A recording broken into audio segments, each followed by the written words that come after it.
देख लाला, अब हमें पता चल गया है कि तू कोई देवता है, कोई भगवान है। भगवान मन ही मन विचार कर रहे, भैया ये सारी बात ले कैसे पता चल गई। भगवान मुस्कुरा के कहते, ना ना भैया मैं कोई भगवान ना हूं। अरे लाला, कोई साधारण बालक में इतनी शक्ति नहीं है कि गिरिराज जी को धारण कर सके।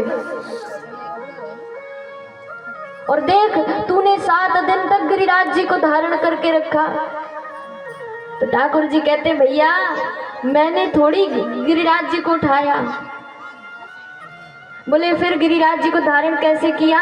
तो कह रहे हैं, कछु माखन को बल बढ़ो। अरे ये जो यशोदा मैया, ये जो गोपियां माखन खिलाती रहती है ना, उस माखन का प्रताप प्रभाव था। कह रहे हैं, कछु माखन को बल बढ़ो, कछु गोपन करी सहाय। और श्री राधा जी की कृपा से, श्री किशोरी जी की कृपा से मैंने गोवर्धन लियो उठाए। भैया गोपों ने मेरी सहायता की, सखाओं ने सहायता की, और किशोरी जी की कृपा से मैंने उठा लिया।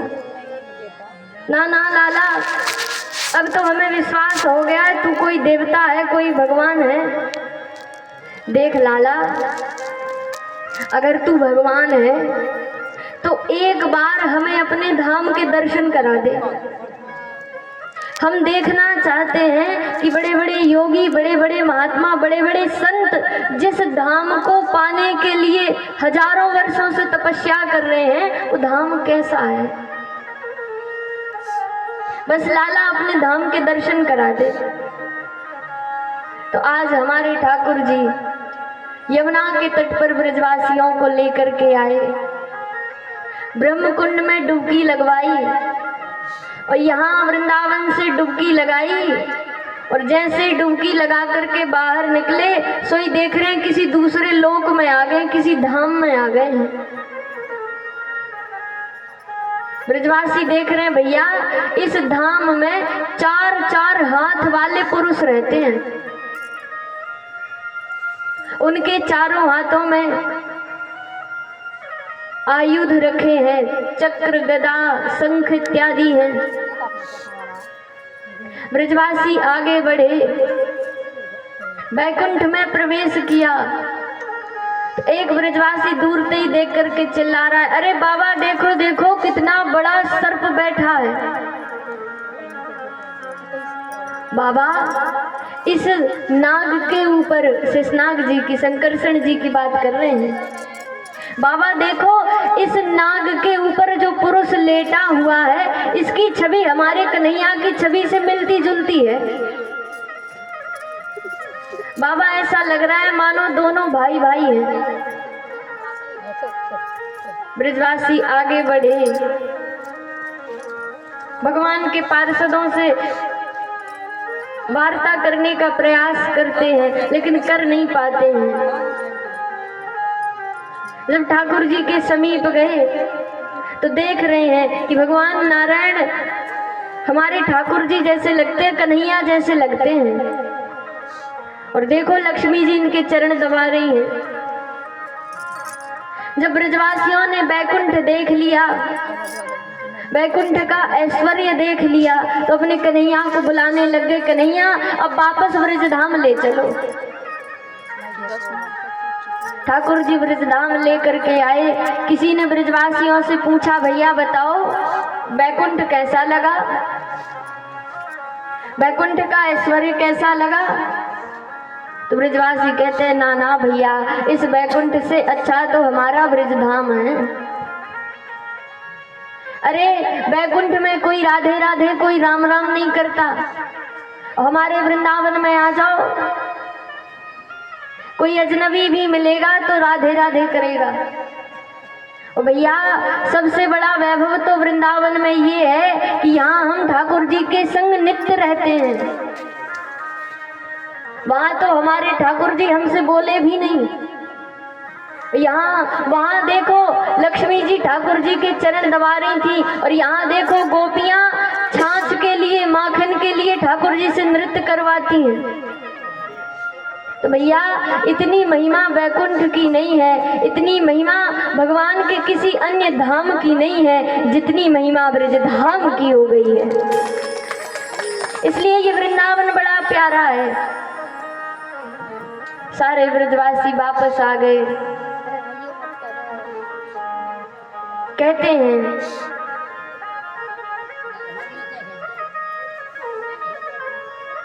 एक दिन नंद बाबा ने एकादशी का व्रत रखा। एकादशी का व्रत तो हर बार रखते हैं बाबा,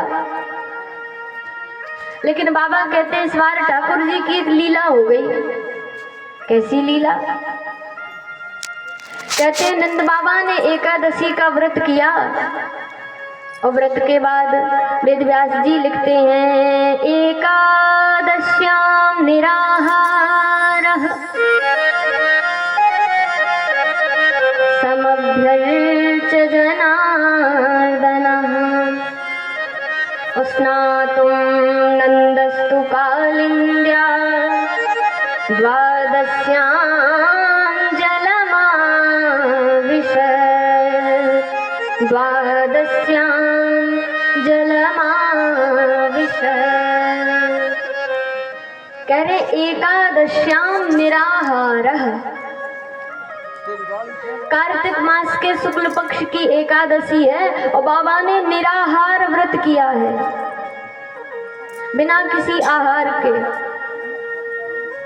लेकिन कहते हैं स्नातुम नंदस्तु कालिन्द्या द्वादश्याम जलमाविशत्। रात्रि में ही नंद बाबा को ऐसा प्रतीत हुआ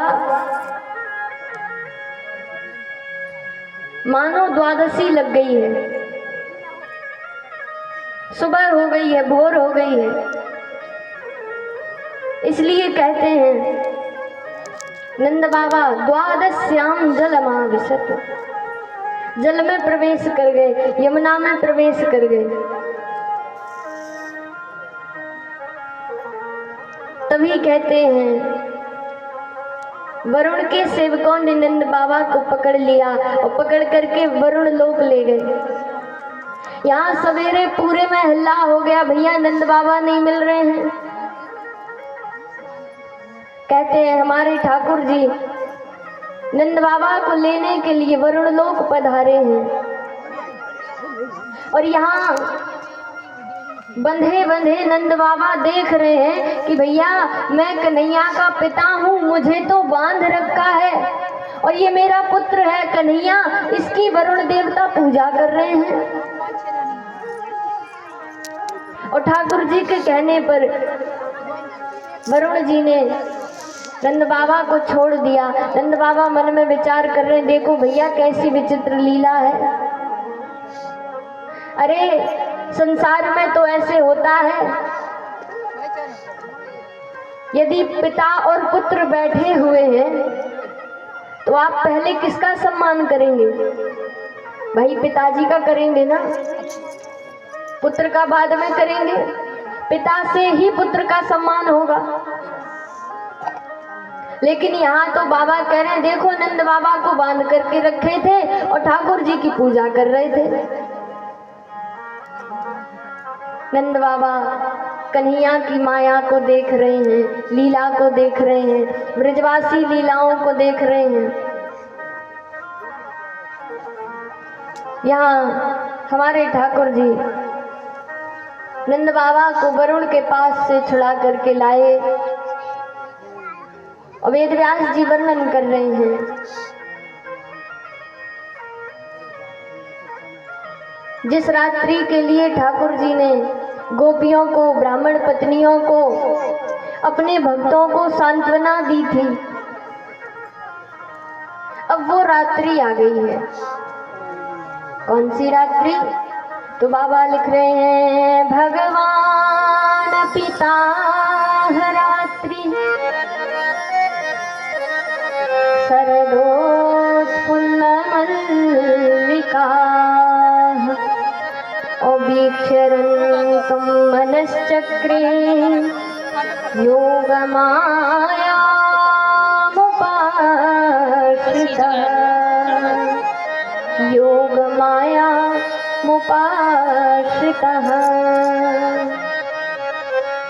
शरद पूर्णिमा की रात्रि है। आज कहते हैं आकाश मंडल में तारागणों के संग में चंद्रमा विराजमान है। चंद्रमा की कांति से पूरा ब्रजमंडल जगमगा रहा है और कहते योग मायाम उपाश्रितः। भगवान ने आज योग माया को आदेश दिया है। कैसा आदेश? बोले शरद पूर्णिमा की रात्रि में हमारे ठाकुर जी यमुना के किनारे बैठ करके बांसुरी बजा रहे हैं। और बांसुरी कैसी बजा रहे हैं? बोले बांसुरी आज ऐसी बजाई कि जब गोपियों ने सुनी तो गोपियों को लग रहा है कि नाम लेकर के ठाकुर जी बुला रहे हैं। आज कहते हैं ये बांसुरी केवल उन गोपियों को सुनाई दी और सुनाई भी ऐसी दी कि सुध बुध खो बैठे। जो गोपी जिस कार्य को कर रही थी उस